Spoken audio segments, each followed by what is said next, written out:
ఈ రోజుల్లో పెద్ద ఛాలెంజ్ ఏంటంటే అధిక బరువు, ఓవర్ వెయిట్. ఎంతోమంది దీంతో పోరాడుతూ ఉన్నారు. ఈ నేపథ్యంలో ఇది తగ్గించుకోవడానికని గోధుమ రొట్టెలు తింటున్నారు. అయినప్పటికీ విచిత్రంగా చాలామంది ఏమాత్రం బరువు తగ్గటం లేదు. ఎందుకు? అసలు దీనికి ప్రత్యామ్నాయాలు ఏమిటి? ఈ మొత్తం సమాచారాన్ని ఈ వీడియోలో మనం తెలుసుకుందాం. మిత్రులారా నమస్కారం. నేను మీ డాక్టర్ చిరుమామిళ్ళ మురళీ మనోహర్. ఈ వీడియోలో చాలా ముఖ్యమైనటువంటి విషయాన్ని మనం తెలుసుకోబోతున్నాం. అధిక బరువు. ఈ బరువు తగ్గాలంటే ఈ గోధుమ రొట్టెలకు బదులుగా కొన్ని రకాల ఆల్టర్నేటివ్స్ ఉన్నాయి. ఇలాంటి ధాన్యాలతో ఈ రొట్టెలు తయారు చేసుకొని మీరు వాడుకుంటే ఈజీగా బరువు తగ్గచ్చు. ఇది మనం తెలుసుకోబోతున్నాం. చూడండి, మన దేశంలో భోజనంలో రోజు రొట్టెలు తీసుకోవటం సర్వసాధారణమైంది. మెయిన్గా నార్త్, అదే కల్చర్ సౌత్లో కూడా వచ్చింది. రాత్రిపూట ప్రధానంగా ఈ గోధుమ రొట్టెలు తింటూ ఉన్నారు. అయితే బరువు తగ్గాలనుకుంటున్నప్పుడు ఎప్పుడు కూడా ఈ గోధుమ రొట్టెలనే తినడం వల్ల ఆశించిన ఫలితం త్వరగా రాదు. ఇది ఆయుర్వేదం చెప్పే సిద్ధాంతం. ఏకరస భోజనం నింద్యం అంటుంది. అందుకే ఆయుర్వేదం చెప్పినట్టుగా ఆహారంలో విభిన్నత పాటించడం చాలా ముఖ్యం. మన జీర్ణశక్తి అలాగే శరీర తత్వానికి, దోషాలకి అనుగుణంగా ఈ ధాన్యాన్ని మారుస్తూ ఉండాలి. అప్పుడు సరైన పోషణ మన శరీరానికి అందుతుంది. ఇంకా ఈ బరువు కూడా కంట్రోల్లో ఉంటుంది. ఈ కార్యక్రమంలో మనం సహజంగా ఆరోగ్యకరమైన బరువుని అదుపులో ఉంచేటటువంటి, ఇలా ఉంచడానికి సహాయపడేటువంటి కొన్ని ధాన్యాల గురించి, వాటితోటి చేసుకునేటువంటి చపాతీల గురించి మనం తెలుసుకుందాం. ఇక్కడ కీలకమైన విషయం ఏంటంటే ఈ రొట్టెలు మార్చుకోవడం అనేది ఎందుకు అవసరం, ఈ గోధుమలను ఎందుకు మార్చాలి, ఇది తెలుసుకోవాలి. చూడండి, మన ఇండియన్ ఫుడ్లో అంటే భారతీయ ఆహారంలో రొట్టెలు అనేది ఒక ముఖ్యమైన భాగం. కానీ కేవలం ఈ గోధుమలకే అంకితం అయ్యారనుకోండి, త్వరగా బరువు తగ్గడం సాధ్యం కాకపోవచ్చు. ఇప్పుడు నార్త్లో తినేదంతా అదే కదా. అలాగని నార్త్లో ఉండేటువంటి చాలామంది జీరో సైజులో ఏమి ఉండట్లేదు. కాబట్టి ఆరోగ్యకరమైన బరువుని సహజంగా మెయింటైన్ చేసుకోవడానికి సహాయపడే కొన్ని అద్భుతమైన ధాన్యాల గురించి, వాటితో చేసుకున్నటువంటి చపాతీలు లేదా రొట్టెల గురించి మనం తెలుసుకుందాం. ఇలాంటి వాటిలో ముందుగా మనం చెప్పుకోవాల్సింది జొన్నల గురించి. జోవార్, ఇది మీకు సహాయకరంగా ఉంటుంది. జొన్న రొట్టెల ప్రత్యేకత ఏంటంటే దీంట్లో గ్లూటెన్ అనేది ఉండదు. ఇవి ఆ పీచు పదార్థాన్ని పుష్కలంగా కలిగి ఉంటాయి. దీంతో ఆ జీర్ణక్రియకి ఇది సహాయపడుతుంది. జీర్ణక్రియని స్లో డౌన్ చేస్తుంది. దీంతో అంటే ఉన్నట్టుండి ఆకలి ఉన్నట్టుండి పెరగటం, తిరిగి తగ్గటం ఇలాంటిది ఉండదు. దీంతో మెయిన్గా ఆకలి కోరికలనే ఉండవు. అంటే హంగర్ ప్యాంగ్స్ అంటారు. విపరీతమైన ఆకలి కోరిక వచ్చేసేసి విపరీతంగా దాడి చేయటం లాంటిది ఉండదు. అంటే ఇలాగ అకస్మాత్తుగా ఇలాంటి ఉన్నట్టుండి ఆకలి ఒక ఉప్పెనలాగా రాకుండా ఉంటుంది. కాబట్టి బరువు మెయింటైన్ చేయగలుగుతారు. పైగా ఈ జొన్నల ప్రత్యేకత ఏంటంటే దీంట్లో ఇనుము కూడా ఎక్కువ ఉంటుంది, ఐరన్. దీంతో రోజువారీ భోజనంలో ఇది ఒక సంపూర్ణమైన పోషణ ఇచ్చేటువంటి ధాన్యం అని మనం చెప్పొచ్చు. తర్వాత చెప్పుకోవాల్సింది సజ్జల గురించి, బాజరా. చాలామందికి ఈ బాజరా గురించి తెలియదు. ఈ సజ్జ శరీరాన్ని వెచ్చగా ఉంచుతుంది. అది దీని ప్రత్యేకత. అంటే మెటబాలిక్ రేట్ పెంచుతుంది. దీంట్లో ఎక్కువగా ఉండేటువంటి ప్రోటీను ఇంకా ఈ పీచు పదార్థం కారణంగా త్వరగా కడుపు నిండినటువంటి అనుభూతిని ఇది ఇస్తుంది. దీంట్లో ఉండేటువంటి మెగ్నీషియం కొవ్వుని కరిగించేటువంటి జీవక్రియకి అంటే ఫ్యాట్ మెటబాలిజానికి మద్దతు ఇస్తుంది మెగ్నీషియం అనేది. అలాగే శక్తి స్థాయిని ఇది స్థిరంగా ఉంచుతుంది సజ్జలు అనేది. తర్వాత మనం మెయిన్గా చెప్పుకోవాల్సినటువంటి ఒక ఆహార పదార్థం ఉంది, రాగుల గురించి మరీ చెప్పుకోవాలి.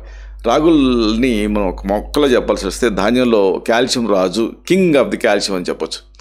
ఇవి తృప్తినిచ్చేటటువంటి హార్మోన్లను విడుదల చేయడం ద్వారా ఆకలిని కంట్రోల్లో ఉంచుతాయి. పైగా దీనికి ఒక ప్రత్యేకత ఏంటంటే రాగులకి గ్లైసిమిక్ ఇండెక్స్ అనేది ఉంటుంది కదా, చాలా తక్కువ ఉంటుంది కాబట్టి, చాలా లోగా ఉంటుంది కాబట్టి బరువుని సహజంగా అదుపు చేయడానికి ఇది అద్భుతమైనటువంటి ఒక ఆప్షన్. తర్వాత చెప్పుకోవాల్సింది రాజ్గిరా గురించి, అంటే అమరాంత్ సీడ్స్. ఈ పురాతన ధాన్యం చాలా తేలిగ్గా ఉంటుంది. అయినప్పటికీ కూడా ప్రోటీన్ని చాలా సమృద్ధిగా ఇస్తుంది. ఇది దీని ప్రత్యేకత. దీనివల్ల ఒకవేళ దీంతో రొట్టెలు తయారు చేసుకుంటే మెత్తగా ఉంటాయి, సులభంగా జీర్ణం అవుతాయి. రాజ్గిరాలో ఉండేటువంటి అమైనో యాసిడ్స్ అదనపు కొవ్వుని తగ్గించడానికి సహాయపడుతూ ఖండాల ఆరోగ్యానికి మద్దతునిస్తాయి. అమైనో యాసిడ్స్ కదా, అంటే ఫ్యాట్ బేస్డ్ కాబట్టి, ప్రోటీన్ బేస్డ్ కాబట్టి ఖండాల ఆరోగ్యానికి ఇది సహాయపడతాయి. తర్వాత మనం మెయిన్గా చెప్పుకోవాల్సింది ఈ బార్లీ గురించి. జవ్ అంటారు. మామూలుగా బార్లీ అంటే మన తెలుగు వాళ్ళకి అంతసేపు బార్లీ గింజలతోటి కషాయం తయారు చేసుకొని తీసుకోవటమే తెలుసు.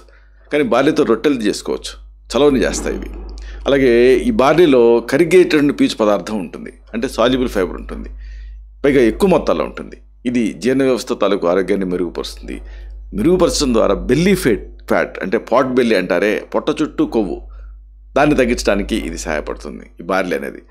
అలాగే ఈ బార్లీ ఆ చక్కెర స్థాయిని కూడా స్థిరంగా ఉంచడానికి హెల్ప్ చేస్తుంది. దీంతో అతిగా తినకుండా మనం ప్రివెంట్ చేసుకోవచ్చు. తర్వాత చెప్పుకోవాల్సింది క్వినోవా రైస్ గురించి. క్వినోవా అనేది నిజానికి కొంతమందికి తెలియదు. ఎందుకంటే ఇది మన దేశానికి సంబంధించింది కాదు. అయితే ఈ మధ్య అన్ని సూపర్ బజార్లో ఇది దొరుకుతుంది. దీంట్లో ప్రత్యేకత ప్రోటీన్ ఎక్కువ మొత్తాల్లో ఉంటుంది. అలాగే కార్బోహైడ్రేట్స్ ఏమో చాలా తక్కువ ఉంటాయి. చాలా లైట్గా అనిపిస్తుంది. క్వినోవా పిండితో చేసినటువంటి రొట్టెలు కొవ్వుగా మారకుండా శక్తిని స్థిరంగా ఉంచుతాయి. ఇక మరొకటి బక్వీట్ అని, దీని గురించి కూడా మన వాళ్ళకి అంతగా తెలియదు, కానీ దీన్ని తెలుసుకోవాల్సిన అవసరం ఉంది. సాధారణంగా ఉపవాసాల టైంలో తినేటటువంటి బక్వీట్ సహజంగా గ్లూటెన్ రహితంగా ఉంటుంది. కడుపు నిండినటువంటి భావనని కలగజేస్తుంది. దీంట్లో ఉండేటువంటి గొప్పతనం ఏంటో తెలుసా? యాంటాక్సిడెంట్లు చాలా సమృద్ధిగా ఉంటాయి. ఈ యాంటాక్సిడెంట్లు ఇంప్రూవ్డ్ మెటబాలిజం అంటే మెరుగైనటువంటి జీవక్రియకి మద్దతు ఇస్తాయి. దీంతో త్వరగా ఆ క్యాలరీలని బర్న్ చేయడానికి ఇది సహాయపడుతుంది. ఇక మనం ప్రత్యేకంగా చెప్పుకోవాల్సింది మొక్కజొన్న గురించి. మామూలుగా రుచికరంగా తింటూ అదే సమయంలో ఇప్పుడు చాలామంది రైస్ను మానేమన్నప్పుడు చాలా విషాదంగా ఎందుకు మొహం పెడతారంటే రైస్ చాలా తీయగా రుచిగా ఉంటుంది, మిగతా చిరుధాన్యాలు అలా ఉండవు అంటారు. దానికి ఒక ఆప్షన్ ప్రత్యామ్నాయం ఏంటంటే ఈ మొక్కజొన్న మక్క బట్టలు అంటారు. ఈ మొక్కజొన్న రొట్టెలు చాలా న్యాచురల్గా ఉంటాయి, కొద్దిగా తీపిదనాన్ని కలిగి ఉంటాయి, మంచి ఆ కొబ్బరి టేస్ట్ లాగా అనిపిస్తూ ఉంటుంది. ఇవి జీర్ణక్రియని సజావుగా ఉంచడానికి సహాయపడతాయి. దీంట్లో పీచు పదార్థం చాలా ఎక్కువ ఉంటుంది, డైటరీ ఫైబర్ అనేది. ఇంకా ఇవి రెసిస్టెంట్ స్టార్చ్ని కలిగి ఉంటాయి. ఇది దీని ప్రత్యేకత. ఇది బరువు కంట్రోల్కి, జీర్ణకోశపు ఆరోగ్యానికి సహాయపడుతుంది. చివరిగా చెప్పొచ్చేది ఏంటంటే ఆయుర్వేదం ప్రకారంగా బరువు తగ్గడం అనేది కేవలం ఆహారం మార్చడం ద్వారానే కాదు.